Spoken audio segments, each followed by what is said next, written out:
Salut à tous et bienvenue sur cette nouvelle vidéo. Aujourd'hui, je vais vous parler de la notion de droit international des droits de l'homme. Mais avant cela, je vous demande de liker cette vidéo pour encourager la production des autres vidéos. Je publie au moins 2 vidéos par semaine, le mercredi et les samedis. Pour ne plus manquer nos prochaines vidéos, je vous demande de vous abonner et d'activer la cloche des notifications. Le droit international des droits de l'homme est un ensemble des règles internationales qui affirment le droit et la dignité de tous les êtres humains, femmes, hommes et enfants, sans discrimination.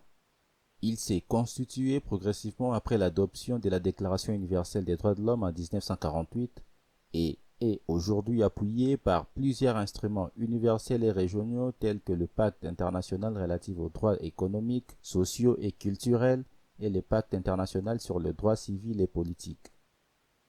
Parmi les autres traités spécifiques figurent la Convention internationale sur l'élimination de toutes les formes de discrimination raciale, la Convention sur l'élimination de toutes les formes de discrimination à l'égard des femmes, la Convention contre la torture et autres peines ou traitements cruels, inhumains ou dégradants, la Convention relative aux droits de l'enfant, la Convention relative aux droits de personnes handicapées, et enfin la Convention internationale pour la protection de toutes les personnes contre la disparition forcée.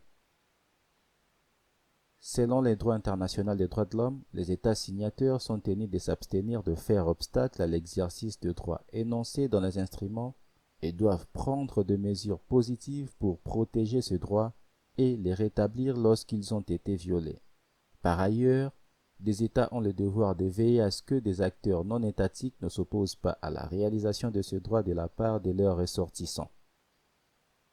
Les acteurs qui s'emploient à promouvoir l'égalité des sexes et l'élimination des violences à l'égard des femmes devraient rappeler aux États qu'ils sont tenus de veiller à ce que les femmes puissent exercer leur droit de vivre à l'abri de la violence. Il est également important que les avocats et les concepteurs de programmes de lutte contre les violences faites aux femmes se familiarisent avec les organes judiciaires et quasi-judiciaires des Nations Unies qui surveillent l'application des traités et en particulier avec ceux auxquels ont directement accès les personnes qui alléguent avoir subi des atteintes à leurs droits. Ces organes peuvent émettre des décisions ayant force contraignante pour exiger aux États concernés qu'ils mettent fin aux atteintes aux droits et, le cas échéant, qu'ils dédommagent les victimes.